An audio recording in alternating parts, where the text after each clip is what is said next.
इस कहानी में हमें दिखाया जाता है कि एक जहरीला वायरस फैलने की वजह से पूरी दुनिया के सभी इंसान ज़ॉम्बी में बदल चुके हैं। लेकिन ये कोई आम ज़ॉम्बी नहीं, बल्कि ये इतने तेज हैं कि दौड़ते हुए हवाई जहाज को भी पकड़ सकते हैं। इट्स तो इतने चालाक हैं कि इंसानों से भी हट कर सोच सकते हैं, और कुछ ज़ॉम्बी कई किलोमीटर दूर अपने टारगेट को सोने की ताकत से ढोड़ सकते हैं।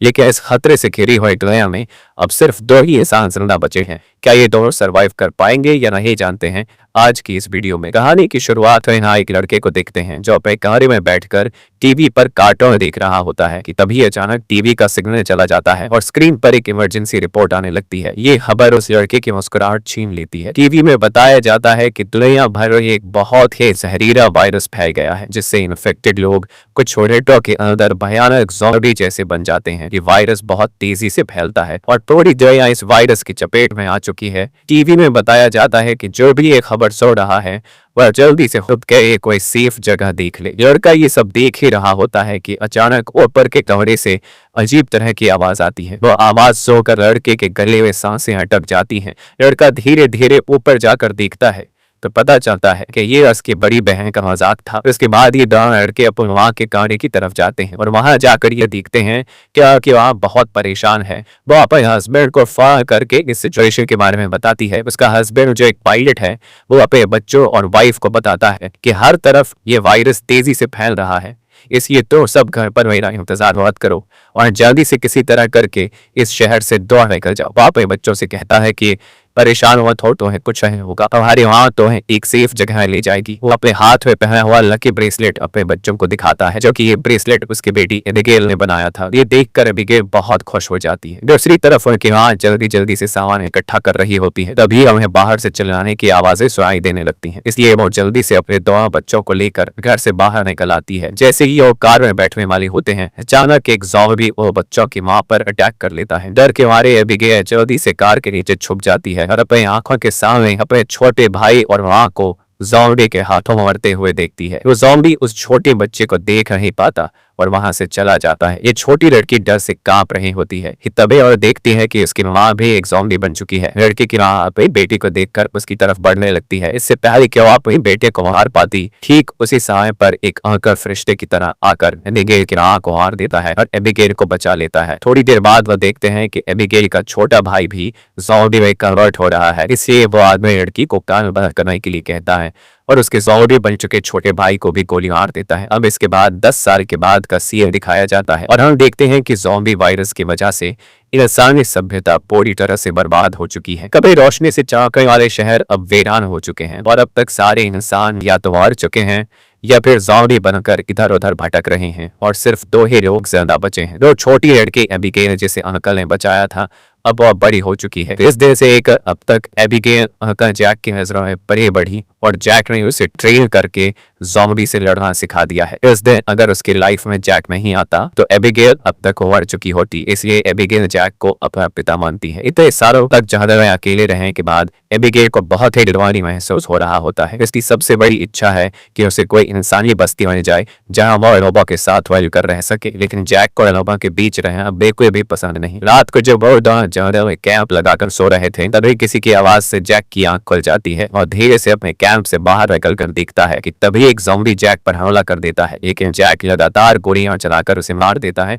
और एबिगेल भी वहां पर पहुंच जाती है। रिबोना को पिछले 10 सालों से जल रहे ज़ॉम्बीज का शिकार करते हुए इतना एक्सपीरियंस्ड हो गया था कि ज़ॉम्बी झुंड बनाकर एक साथ मिलकर रहते हैं। वह समझ जाते हैं कि आसपास और भी जरूर ज़ॉम्बीज होंगे, इसलिए वह जल्दी यहाँ से निकलने की तैयारी करने लगते हैं और घोड़े पर बैठकर निकल जाते हैं। तभी रास्ते में उनके घोड़े हिनहिनाने लगते हैं। जैक साथ जाता है कि खतरा नजदीक है। दोनों चारों तरफ देखते हैं, दूर एक जीप ज़ॉम्बी से गिरी हुई दिखाई देती है। जहाँ एक नॉर्मल इंसान खुद को ज़ॉम्बी से बचा रहा था, अब वैसे भी दुनिया में इंसान बहुत ही कम बचे थे, इसलिए अब एडोना को हर हाल में उस आदमी को ज़ॉम्बी से बचाना था। जैक एबिगेल के निशाने का टेस्ट भी लेना चाहता था, इसीलिए वो एबिगेल से कहता है कि इस आदमी को बचाओगी ताकि पता चले कि वह पूरी तरह से ट्रेन हो चुकी है या नहीं। जैक उसे कहता है कि सकोआ से टारगेट को निशाने पर करो और फिर उसे शूट कर दो, लेकिन एबिगेल जल्दबाजी में गोली चला लेती है, जिससे वो गोली ज़ॉम्बी के साथ साथ सर्वाइवर को भी लग जाती है। ये देखकर जैक एबिगेल पर काफी गुस्सा करता है, जिसके बाद वो दोनों इंसान के पास जाते हैं। वो देखते हैं कि ये आदमी अब बच नहीं सकता, इसलिए जैक उसे खुद ही मार देता है ताकि अगर उसे ज़ॉम्बी ने काटा हो तो वो दोबारा जिंदा न हो जाए और हमारे लिए खतरा न बने। उसके बाद वो दोनों उस मरे हुए आदमी की कार से जरूरत की सारी चीजें लेने लगते हैं। जैक मरे हुए आदमी के जूते ले लेता है और जैसे ही वह जूतों को पहनता है तभी वहां मरे हुए आदमी के और साथी भी आ जाते हैं और बहुत सारे हथियार बंद लोग उन्हें घेर लेते हैं। एक बंदा जब मरे हुए इंसान के जूतों को जैक के पैरों में देखता है तो उन्हें शक होने लगता है कि वह सामान्य रुपए के लिए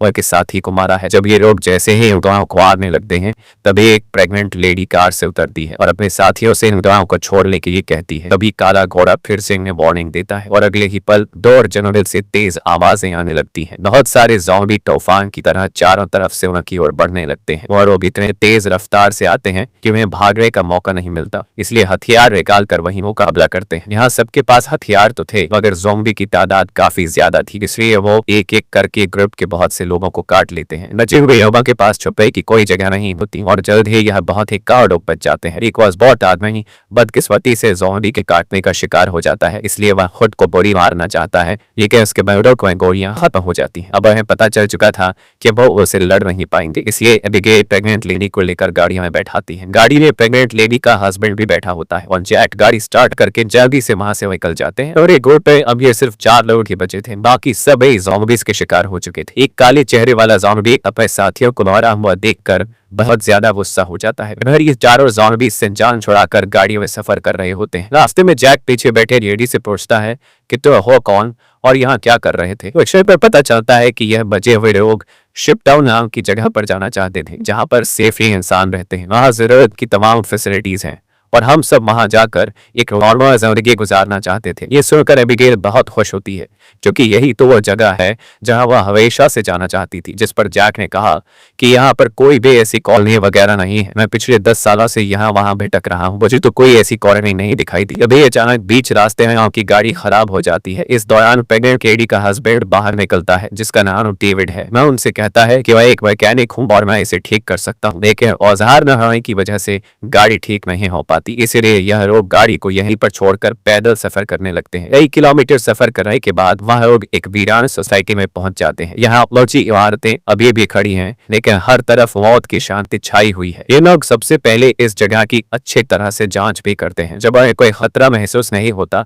तो ये लोग रात यहाँ गुजारने का फैसला करते हैं। रात को वह लोग आग जलाकर खाना पकाते हैं। एबिगेल शिपटाउन नाम के उस जगह पर जाने के लिए बहुत बेताब थी। वह उस प्रेग्नेंट औरत से उस जगह के बारे में बातचीत करने लगती है। प्रेग्नेंट औरत उससे बताती है कि हमारा पहले से उस शिपटाउन में रहने वाले लोगों के साथ रेडियो पर कांटेक्ट हो चुका है। यह एक बहुत ही खूबसूरत जगह है जहां आजादी से रह सकते हैं। ये बातें सुनकर एबिगेल की आंखों चमक उठी। दूसरी तरफ जैक बाहर चारों ओर जाल बिछा देता है ताकि अगर वह लोग सो भी जाए तो खतरा करीब होने पर फौरन पता चले। जैक अंदर आकर एक रैंप निकालता है और सबको समझाता है कि वह वैगन और डेविड को कुछ दूर तक पहुंचाएगा और उसके बाद दोनों अलग अलग रास्ते पर चले जाएंगे। लेकिन एबिगेल जैक के इस फैसले से खुश नहीं थी। वह जैक के पास जाकर उससे बहस करती है कि डेविड अपनी प्रेग्नेंट वाइफ को उस जगह तक सेफली नहीं पहुंचा पाएगा, इसलिए हमें के साथ चलना चाहिए। जैक कहता है हमें समझदारी से काम लेना चाहिए। देखो, जहां लोग ज्यादा होते हैं वहां पर खतरा भी ज्यादा होता है। लेकिन एबिगेल जैक के इस फैसले से नाराज होकर चली जाती है। आगे दोनों को ये नहीं पता होता कि वहां काले चेहरे वाला ज़ॉम्बी वो की गाड़ी को सोते हुए वहां तक पहुंच चुका है। अगले समय एबिगेल छत पर बैठकर अपने बचपन की फोटोज देख रही होती है कि अचानक नीचे पेड़ों से सरसराहट की आवाज आती है। वह समझ जाती है कि ज़ॉम्बी अंदर आ गए हैं और सबको वारी दे के नीचे दौड़ कर जाती कि तभी रास्ते में एक ज़ॉम्बी दे उसके पीछे लग जाता है। एबिगेल खुद को बचाते हुए ऊपर सीढ़ियों पर चढ़ने लगती है और पीछा करने वाले ज़ॉम्बी को झटका देते हुए नीचे गिरा देती है, लेकिन इस चक्कर में उसका बैलेंस बिगड़ जाता है जिससे वह भी नीचे गिरने वाली होती है। लेकिन तभी जैक ने वक्त पर आकर उसे बचा लिया। थोड़ी देर बाद काले चेहरे वाला ज़ॉम्बी अपने साथियों के साथ वहां पहुंच जाता है क्योंकि उसे पता चल जाता है कि उनका साथी कहां पर मरा है, लेकिन वहां पहले से बिछाई गई जाल में फंस जाते हैं जिसमें काफी सारे ज़ॉम्बी मारे जाते हैं। जैक धमाके की आवाज सुनकर समझ जाता है कि ज़ॉम्बी का झुंड उस जगह तक पहुंच गया है जहां हम कल रात ठहरे थे और ज़ॉम्बी अभी तक वॉकर पीछा कर रहे हैं। लेकिन अच्छी बात यह थी कि ये लोग उस जगह को छोड़कर वहां से आगे निकल चुके थे। तभी रास्ते में एबिगेल को याद आता है कि थोड़ी दूर पर एक छोटा सा हवाई अड्डा है जहां पर मेरे फादर काम किया करते थे। शायद वहां कुछ हवाई जहाज बचे हों जिससे हम आसानी से शिप टाउन तक पहुंच सकते हैं। लेकिन जैक कहता है कि अगर हम एयरपोर्ट गए तो वह एक खुली जगह है और अगर वहां ज़ॉम्बीज़ ने घेर लिया तो वहां हमारे पास जान बचाने का कोई रास्ता नहीं होगा और मुश्किल है कि हमें वहां एरोप्लेन रह जाए। लेकिन एबिगेल के बार बार कहने पर वह वहां जाने के लिए मान जाता है, जिसके बाद ये लोग एयरपोर्ट आ गए। लेकिन यहाँ पर कोई भी एरोप्लेन नहीं था। जैक कहता है देखा मैंने कहा था यहाँ पर कोई भी एरोप्लेन नहीं होगा। लेकिन जब वहां पर एक छोटे से गैराज में पहुंचते हैं तो गैराज का दरवाजा खोलते ही रखे वहां उन्हें एक छोटा एरोप्लेन होने जाता है। ये देख कर ये लोग बहुत खुश हो जाते हैं क्योंकि अब उनका शिप टाउन तक पहुंचने का रास्ता आसान हो गया। लेकिन ये हवाई जहाज बहुत देर से इस्तेमाल नहीं हुआ था, इसलिए मैकेनिक डेविड कहता है कि उसे ठीक करने की जरूरत है। ज्यादा नहीं, मैं उसे 10 से 15 मिनट के अंदर ठीक कर दूंगा। जब तक डेविड एरोप्लेन को ठीक करता तब तक जैक और एबिगेल एयरपोर्ट में कुछ काम की चीजें ढूंढने लग जाते हैं। तभी डेविड डॉर्बी से देखता है कि दूर से बहुत सारे ज़ॉम्बीज़ आ रहे हैं जो बहुत जल्द एरोप्लेन तक पहुंच जाएंगे। वह लोग दौड़ कर आते हैं और ओवरऑल को वार्न करते हैं कि हमें जल्दी से एरोप्लेन को स्टार्ट करना होगा, नहीं तो ज़ॉम्बी यहाँ पहुंचकर हमें मार देंगे। एबिगेल जल्दी से पायलट की सीट पर बैठ जाती है, वहां पर मौजूद बुक्स को रीड करती है। इसके फादर पायलट थे, इसलिए उसे अपने फादर से एयरप्लेन को कंट्रोल करने की थोड़ी बहुत जानकारी सीखी थी। और जैक ज़ॉम्बीज़ को शॉट करके और रोकने की कोशिश करता है। एबिगेल जैसे तैसे करके एरोप्लेन को स्टार्ट कर लेती है, लेकिन तब तक बहुत देर हो चुकी थी। वहां बहुत सारे ज़ॉम्बी रनवे तक पहुंच जाते हैं। उनकी रफ्तार काफी तेज थी और वह से एक ज़ॉम्बी एरोप्लेन के दरवाजे तक पहुंच भी जाता है, लेकिन जैक उसे गोली मारकर एरोप्लेन को उसे छुड़ा लेता है और एबिगेल जहाज के कंट्रोल को समझ जाती है। इस तरह से ये लोग जहाज को टेक ऑफ कर लेते हैं। हवाई जहाज में बैठे सभी लोग बहुत खुश हैं क्योंकि वह जल्द ही सीधे शिप टाउन में पहुंच जाएंगे। लेकिन ये खुशी थोड़ी ही देर की मेहमान थी। जैसे ही ये लोग थोड़ा सा आगे गए तो अचानक जहाज के इंजनों से धुआं निकलने लगा क्योंकि ये जहाज पिछले 10 सालों से हवा में सफर नहीं कर पाया था, इसीलिए इसका इंजन ब्लास्ट हो जाता है और प्लेन नीचे की तरफ जाने लगा। जैक समझदारी से काम लेते हुए एरोप्लेन का एक पेड़ में क्रैश लैंड करता है, जिससे वहीं थोड़े बहुत चोट तो आ जाते हैं पर इनकी जान बच जाती है। प्लेन तो अब इस्तेमाल लायक नहीं बचा था, इसलिए अब उन्हें दोबारा फिर से पैदल सफर करना पड़ेगा। काफी दूर तक पैदल चढ़ाई के बाद वो एक सुनसान रेलवे स्टेशन तक पहुंच जाते हैं। रात हो चुकी थी। ये लोग आसपास खतरा चेक करते हैं। जब उन्हें कोई भी ज़ॉम्बी नहीं नजर आता तो ये लोग यहीं पर रात गुजारने का फैसला कर लेते हैं। और मैप पर अपना लोकेशन देखते हैं, जिससे उन्हें पता चलता है कि अब ये लोग शिप टाउन से सिर्फ 2 दिन के कमरे पर हैं। यहाँ वो प्रेग्नेंट लेडी जैक के पास आती है और जैक का शुक्रिया अदा करती है और जैक से कहते हैं कि अगर तुम ना होते तो हम कभी भी यहाँ तक नहीं पहुंच पाते। ये सुनते हुए जैक को भी ऐसे हमदर्दी होने लगी। वो उसे अपनी स्टोरी सुनाता है कि आज से 10 साल पहले जब ये ज़ॉम्बी वायरस शुरू हुआ था तो उसे सबसे पहले अपनी पत्नी को जान से मारना पड़ा क्योंकि वो उसे काटने आ रही थी। इसीलिए तब से लेकर आज तक उसके अंदर का इंसान कहीं और सा गया है। अब इस दुनिया में सिर्फ उसके पास एबिगेल ही है जिसे वो हर एक कीमत पर जिंदा रखेगा। और जैक वेगन से ये भी कहता है कि अब उसका इरादा बदल चुका है। वह अब सबसे पहले तो शिप टाउन तक पहुंचाऊंगा, जिसे सुनकर वेगन बहुत खुश हो जाती है। दूसरी तरफ हम देखते हैं कि वेगन का हस्बैंड डेविड अपने सर पर घाव रखकर खुद को मारने की कोशिश करता है। दरअसल उसके पैर में एक ज़ॉम्बी ने काट लिया था, लेकिन अभी तक डेविड ज़ॉम्बी नहीं बना था क्योंकि वो घाव बहुत ही छोटी है, इसीलिए उसके ज़ॉम्बी बनाने की रफ्तार काफी स्लो चल रही है। अब उसने फैसला किया कि वह अपने पति मेगा को इस शिप टाउन तक पहुंचाकर खुद को बस से तौर कर लेगा। अगली सुबह ये चारों फिर से अपना सफर जारी रखते हैं। तब रास्ते में जैक को डेविड की हरकतें कुछ अजीब लगने लगती हैं। जैक समझ गया कि ये इन्फेक्टेड है, इसीलिए वह उसे पकड़कर एक खाली जगह में ले जाता है जहां उसकी वाइफ और एबिगेल नजर नहीं आती। वो डेविड की पैंट को ऊपर करता है और उसे ज़ॉम्बी का काटा हुआ निशान नजर आ जाता है। अब जैक को ये बात कंफर्म हो चुकी थी कि डेविड जल्द ज़ॉम्बी बनने वाला है। जैक उससे कहता है कि बताओ तो खुद से मारना पसंद करोगे या फिर मैं मारूं। डेविड कहता है मैं किसी को नुकसान नहीं पहुंचाऊंगा और अगर ऐसी नौबत आ भी गई तो मैं खुद को ही मार दूंगा। इसीलिए वो डेविड को छोड़ देता है। चलते चलते रात हो जाती है और आगे हमें एक घर दिखाई देता है। जैक बंदूक तान कर आगे बढ़ने लगता है। तभी अचानक एक तेज लाइट चमकती है और वो स्पीकर के जरिए से कहा जाता है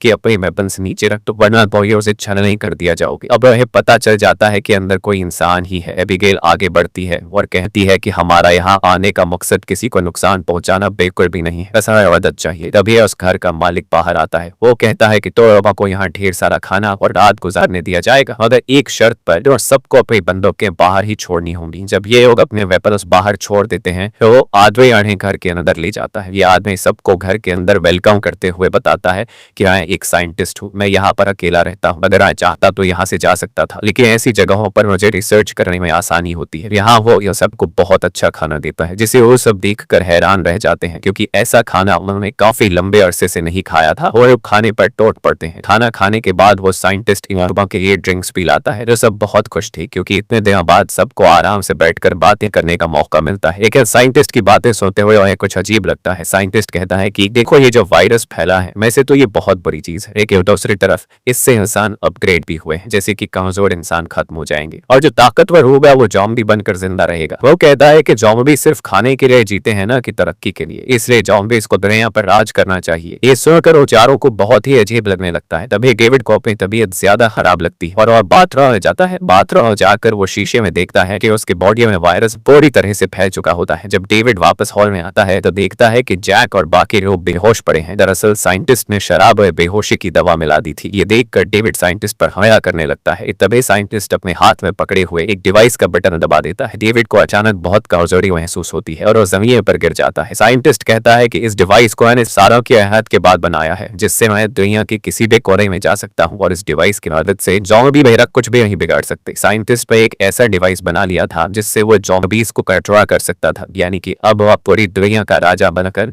सबको अपने इशारों पर नचवाएगा। उसके बाद डेविड बेहोश हो जाता है और जब डेविड को दोबारा होश आता है तो वह देखता है कि उसे और उसके साथियों को बांध दिया गया है और अब साइंटिस्ट और चारों तरफ एक्सपेरिमेंट करने वाला है। ये सब करने के बाद साइंटिस्ट कहता है कि क्या तुम लोग मेरी वाइफ से मिलना चाहोगे। उसके बाद और साइंटिस्ट की वाइफ को देखते हैं जो कि एक ज़ॉम्बी थी और साइंटिस्ट ने उसे पिंजरे में बंद कर रखा था और वो इंसानों को पकड़कर उसे खिलाता था। ये डिवाइस भी साइंटिस्ट ने अपनी बीवी पर एक्सपेरिमेंट करके बनाई थी। साइंटिस्ट जब पिंजरे का दरवाजा खोलता है तो उसकी वाइफ सबसे पहले उसी पर अटैक करने लगती है, लेकिन साइंटिस्ट उसे कंट्रोल करके चारों की तरफ खींच देता है। जैक पर हमला कर देती है, लेकिन वह उसे लात मारकर पीछे धकेल देता है। लेकिन तभी डेविड वायरस की ताकत से रस्सी तोड़ देता है और अपने बाकी साथियों को भी छोड़ा देता है। घर का मालिक खतरा भांपकर तुरंत भाग जाता है। उसके बाद वह चारों भी अपना सामान लेकर जल्दी से बाहर निकल आते हैं। लकीली बाहर उन्हें साइंटिस्ट की गाड़ी मिलती है और ये चारों उसी में बैठकर जंगल की तरफ निकल जाते हैं। लेकिन साइंटिस्ट हार नहीं मानने वाला था। वो अपने डिवाइस के जरिए ज़ॉम्बी के जड़ को कंट्रोल करके उनका पीछा करवाता है। जैक गाड़ी की स्पीड को बढ़ाकर ज़ॉम्बीज को काफी पीछे छोड़ देता है, लेकिन आगे का रास्ता बंद था। अब उनके पास पैदल जाने के अलावा और कोई चारा नहीं है। थोड़ा सा आगे पैदल चलने के बाद ज़ॉम्बी दोबारा उन तक पहुंच जाते हैं। डेविड जान जाता है कि उसके पास ज्यादा वक्त नहीं है, वो कुछ ही देर बाद ज़ॉम्बी बन जाएगा, इसलिए वह से आगे बढ़ने को कहता है और खुद पीछे रहकर ज़ॉम्बी को रोकने का फैसला करता है। लेकिन उसकी वाइफ उसे जाने नहीं देना चाहती थी, जिस पर डेविड कहता है कि तो हमारे बच्चे के लिए जिंदा रहना होगा और ये सब मैं अपने आने वाले बच्चे के लिए कर रहा हूँ। उसके बाद डेविड ज़ॉम्बी से लड़ पड़ा और बड़ी बहादुरी से उनका सामना करने लगा। काफी देर तक वो ज़ॉम्बी उसको रोक लेता है और उसके साथ ही ज़ॉम्बी से काफी दूर चले जाते हैं, लेकिन तभी एक ज़ॉम्बी आकर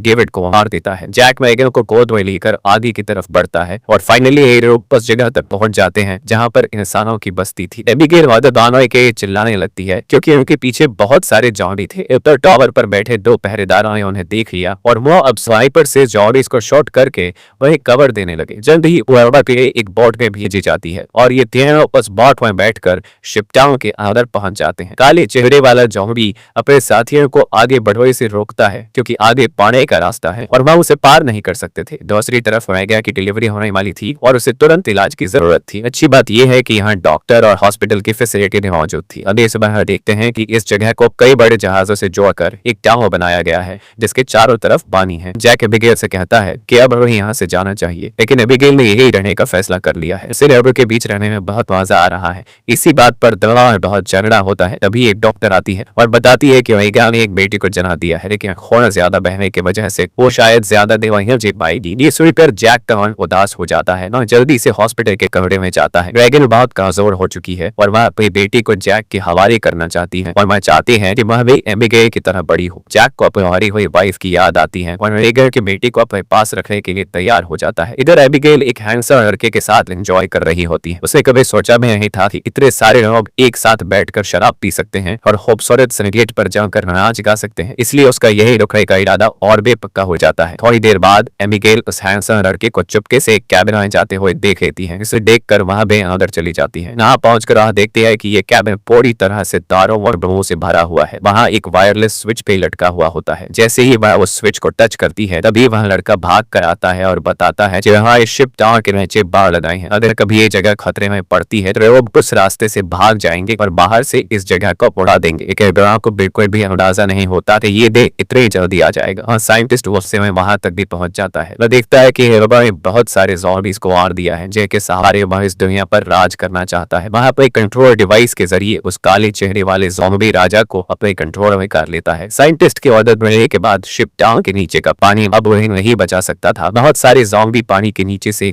शिप्स पर पहुंच जाते हैं और एबेगा पर अचानक अटैक कर लेते हैं, जिन्होंने से बहुत से लोग मारे जाते हैं। लोगों के बीच हलचल मच जाती है। इधर जैक को भी इस बात का पता चल जाता है कि ज़ॉम्बीज़ ने अटैक कर लिया है। जैक को एबिगेल की चिंता होने लगती है और वह उसे ढूंढने लग जाता है। वह ज़ॉम्बीज़ को मारते हुए आगे बढ़ता है और आखिरकार वह एबिगेल को ढूंढ लेता है। दूसरी तरफ सन की साइंटिस्ट भी शिप पर पहुंच जाता है और एबिगेल को पंच मारकर नीचे गिरा देता है। ये देखकर जैक गुस्से में आकर साइंटिस्ट की तरफ दौड़ने लगता है कि तभी एक ज़ॉम्बी बीच में आकर उसे धक्का देकर नीचे टैंक में फेंक देता है और वहां वह साइंटिस्ट भी पहुंच जाता है और जैक से बदला लेना चाहता है। वह जैक को लात मारकर गिरा देता है, लेकिन जैक को पता था कि साइंटिस्ट से लड़ना फुदूल है, इसीलिए वह साइंटिस्ट पर हमला करके उसके हाथ में लगे डिवाइस को दीवार से मारकर तोड़ देता है। अब साइंटिस्ट के पास ज़ॉम्बीज़ को कंट्रोल करने की पावर नहीं रही, जिसके बाद नोरा साइंटिस्ट जल्द ही ज़ॉम्बी का शिकार बन जाता है। अच्छी बात यह थी कि इस कैंप में पहले से ही भागने का रास्ता बना हुआ था और सारे बचे हुए लोग सुरंग के रास्ते नदी के दूसरे किनारे पर पहुंच जाते हैं। जब वह बम चालू करने वाले होते हैं तब वह हैंडसम लड़का बटन नहीं दबाता, जबकि एबिगेल अब शिप पर है। अब जैक और एबिगेल बाहर की तरफ भागने लगते हैं, लेकिन पीछे से ज़ॉम्बी राजा एबिगेल को पकड़ लेता है। तभी जैक तेजी से उस ज़ॉम्बी को लकड़ी से सर पर मार देता है, जिससे वह पीछे गिर जाता है। अचानक एबिगेल की नजर गलती से उस ज़ॉम्बी राजा के हाथ में बंधे ब्रेसलेट पर पड़ती है। ये वही ब्रेसलेट था जो उसने बचपन में अपने हाथों से अपने पिता के लिए बनाया था। वह समझ जाती है कि ये ज़ॉम्बी उसके पिता हैं, लेकिन अब वह इंसान नहीं बल्कि ज़ॉम्बी बन चुका था। यहाँ पर जैक उसे हाथ से पकड़कर जबरदस्ती खींचकर भागने को कहता है। हैंडसम लड़का दवा को भागते हुए देखकर तुरंत वायरलेस रिमोट का बटन दबा देता है और पूरा शिप टाउन राख में बदल जाता है। हालांकि ये सब की लड़ाई बेखतर नहीं हुई थी। कैंप का सरदार अपनी गर्दन पकड़ कर आता है, क्योंकि लड़ाई में उसे ज़ॉम्बी ने काट लिया था। वायरस के फैलने से पहले ही काले चेहरे वाले ज़ॉम्बी ने उस पर हमला कर दिया। हैरानी की बात यह थी कि ज़ॉम्बी राजा भी धमाके में बच गया था। जैक तुरंत दौड़कर उस ज़ॉम्बी राजा से लड़ने लग जाता है, लेकिन जैक ज़ॉम्बी राजा के सामने कमजोर पड़ रहा था, इसलिए एबिगेल जमीन से बंदूक उठाती है और ये जानते हुए भी कि सामने खड़ा ज़ॉम्बी राजा उसका पिता है, लेकिन वह उसे पालने पोसने वाले जैक को मार रहा था। इसलिए एबिगेल बिना सोचे समझे उस काले चेहरे वाले ज़ॉम्बी राजा को गोली मार देती है, क्योंकि अगर वह उसे गोली नहीं मारती तो वो ज़ॉम्बी राजा वहां पर मौजूद सब लोगों को मार देता। उसके बाद जैक और एबिगेल गले लगते हैं और अब जैक, एबिगेल और बचे हुए लोग दो सहोदर में एक सौसावी की तरफ देखते हैं और वहीं एक नई इंसानी बस्ती बसाने का फैसला करते हैं। इसी के साथ ये कहानी खत्म हो जाती है। अगर वीडियो आपको अच्छी लगी हो तो हमारे चैनल को सब्सक्राइब और वीडियो को लाइक जरूर कीजिएगा।